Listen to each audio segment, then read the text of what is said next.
Hi everybody, I'm Dr. Alan Feller, and I just got a 97% on my FAA Private Pilot written exam. And I want to share with you how I did it. But before I do that, I want to share with you how I didn't do it. I didn't do it by buying all this material, reading through it, comprehending it, and memorizing it, and then spitting it back out on the test. That's impossible. Nobody can do that. You have to find an easier way to do it, a more direct way to do it.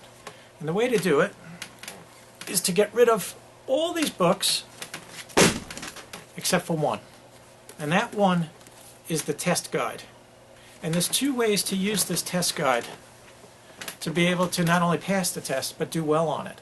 And in doing so, you'll actually learn the material in it. All right, I call this indirect learning, and it works very well. All the best test takers learn this way. And here's how. This book, I look at it in two ways. One, you have to memorize it. You have to memorize the little factoids and concepts that they present in the book.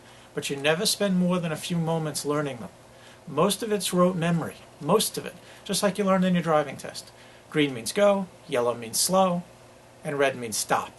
You just memorize it. You can't learn that stuff. In other words, you can't calculate it. It's just given to you. It's the same thing here. 60% of the test is like that. You can't figure it out. You just have to memorize it. So, you'll memorize it. And it's very easy in this book to memorize because they give you the question on one side and they give you the answer immediately on the other side with a couple of lines of explanation.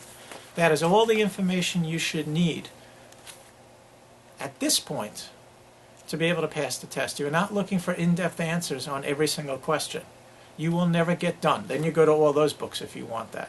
You just need a basic framework, a conceptual framework that you can remember, that you can hold on to mentally. So when that question comes around again, either in that particular form or in a slightly different form, you will know the answer. You'll have a basis for forming an answer.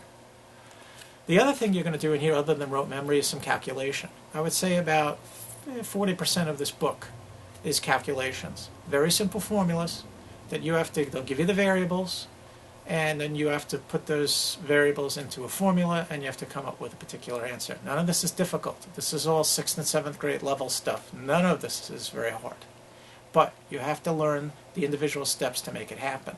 What I found is that while this book is excellent at giving 2 or 3 word explanations for things, it is not good at giving step by step by step explanations on how to solve real problems.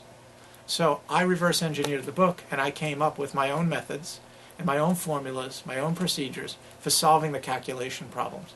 No matter how they gave the problem, if you forced it through my methods, you came out with the right answer in the end. But remember, it is not now, right now it's not important for you to conceptualize and understand every bit of it. Just get enough of it down so that when you sit down on the test you can give them the right answer. You can learn the information later. And in fact, that's what I did. You see all that material I just dropped on the floor, including this book? I read every single word in all of it. I've actually written notes in them, highlighted them, because now that I have the test off my shoulders, I can now enjoy studying the material. And I love aviation. I found I really enjoy it. And now I can study it without the pressure of having to learn for a test. And you can too. And remember, all this is going to come back again for your check ride anyway. In your check ride, they ask the same exact information, but in different form and in oral form. At any point, they may ask you questions exactly like this or similar to this. So memorizing the book, learning the concepts, it's not a bad idea. But use my methods so that you can learn how to solve the problem step by step. And that's what I'm going to show you in the videos that are coming up. So the goal here is to, in essence, fly the test. That's your job. It's not to learn aviation in general. It's not to get in-depth questions, in-depth information on every single question. It's just to get just enough to be able to do well on that test. And here's what I guarantee will happen in the process. People will call it a shortcut. It isn't a shortcut. As you memorize the concepts, the principles, the terminology, it will start to form a framework in your mind, and you will start to become aviation knowledgeable. And it'll be easier and easier for you to learn newer concepts up the road. So let's get started.